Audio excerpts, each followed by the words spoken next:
جو شخص ہر نماز کے بعد اس دعا کو اول و آخر 7 مرتبہ درود شریف کے ساتھ پڑھے، وہ انشاءاللہ العزیز قرض سے بہت جلدی نجات پائے گا۔ یہ دعا ادائے قرض، اور اس میں قرض جو ہوتا ہے نا وہ اتر جاتا ہے، پر صدقے نیت سے، صدقے دل سے پڑھنی چاہیے۔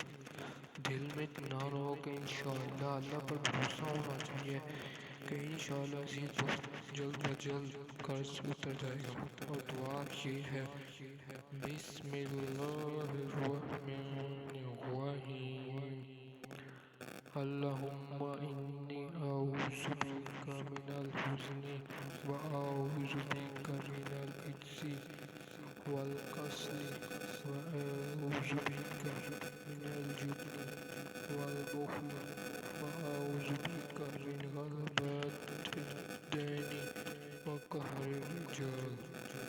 یہ اگر آپ کو لینی بھی ہے تو یہ سورہ شش ہے، اس کا کتاب کا نام، یہ بہت ہی وضاحت کی کتاب میں موجود ہے، آپ لے سکتے ہیں۔ سورہ شش دا شریف مترجم مجموعہ وضع، اور اس سے آپ یہ کتاب پرچیز کر سکتے ہیں۔